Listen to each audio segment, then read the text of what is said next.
At the end of the day, winners win and entrepreneurs make money. When we accept failure, we find success. When we don't own failure, we'll never find success. About 10 years ago, around 2010, 60% of businesses were family owned. Today it's only 42% because people made excuses. They blamed Obamacare. They blamed the economy. They blamed whatever the hell they could come up with. But how many people during those years started businesses and became millionaires? Every one of those excuses was bullshit. Every single one. He or she who creates the best reaction wins. And that's what we have to get good at, is we have to understand how to cause people to react. If you own your failure, you'll own your success. So what is personal growth? You know, I think about entrepreneurship. Some of us are in this to do social good and make money. Some of us are into this for political causes and make money. Some of us are just here to make money. But we all have different motivations. So we all define growth differently. Could be a bigger house, a bigger car, whatever it is, we all define it differently. But what is common about growth?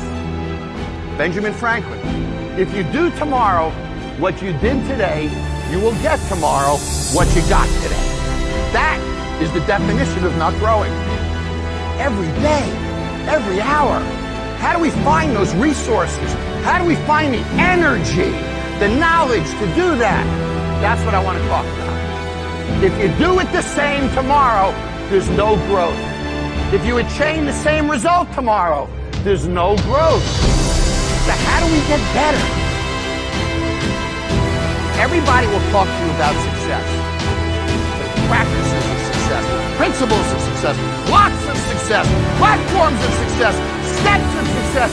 Every freaking word they can think of, they will put before of success.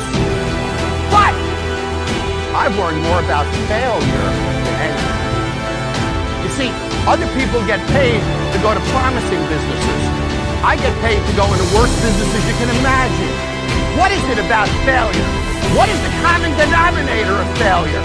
How does failure happen? I've learned the walk of failure, the talk of failure, the words of failure, the facial expressions of failure, and I finally landed on the common denominator of failure. The one thing that resides within every failure that could ever exist. And it took me about 130 episodes to figure it out. So, what is the common denominator of failure? Why are you failing? You never say because of me. Oh, it's the competition.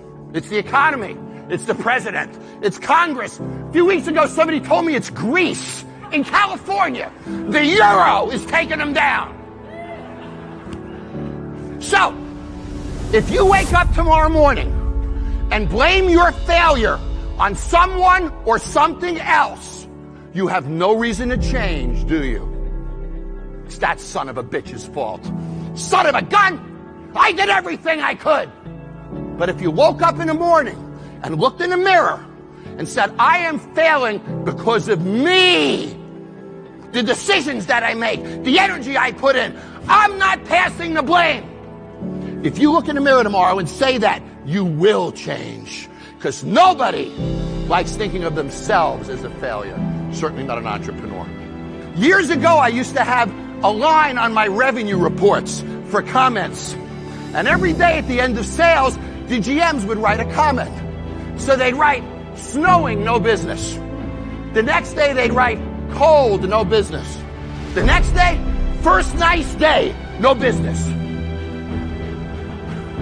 So, if you give somebody a line to put an excuse in, they will put something in that line every freaking time. But you can't.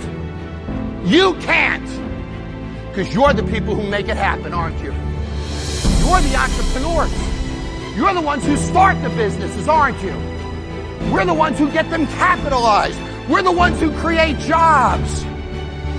They blamed Obamacare. They blamed the economy. They blamed whatever the hell they could come up with. But how many people during those years started businesses and became millionaires? Every one of those excuses was bullshit. Wasn't it? Think about it. Every single one. At the end of the day, winners win and entrepreneurs make money.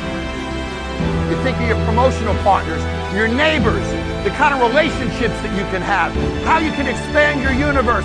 You work it because you're focused on what? Your 20. And you don't stop till you find it. That is an entrepreneur. The one who sleeps with revenues every night, wakes up with them every morning, who understands that expenses are easy to manage. I can spend 25% of my revenue on labor. I get 10 grand, I can spend $2,500 at $25 an hour, that's X amount of hours. It's not hard.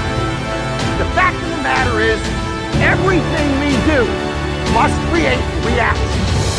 Those reactions drive frequency, drive spend, and fuel the economy of our country. And he or she who creates the best reaction wins. That's the business world. And that's what we have to get good at. Is we have to understand how to cause people to react to what we do. And it's not the product. Don't let your brain stop there. It's the way the consumer or the individual reacts to it. And when you own the reaction, you own your future. That's business. And anybody who tells you we're in a product or services business is just dead wrong. Great products fail all the time, don't they? But products you love don't. Coke. Go open Coke, you have a bad can. Oh, awful. What do? Go buy another can of Coke. What's the single thing that drives success?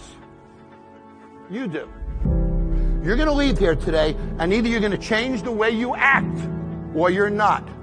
If you do, you're in a growth mode. If you don't, you're stuck. Let me leave you with this thought. The average American makes 3 to 5% more every year. That's it. They work their ass off to make 3 to 5% more a year. And then you meet those people who buck that trend, don't you? They double their money and their income in 3 years. In 5 years, they own the damn business. You've all seen it. That guy or girl didn't wake up tomorrow and do the same thing, did they?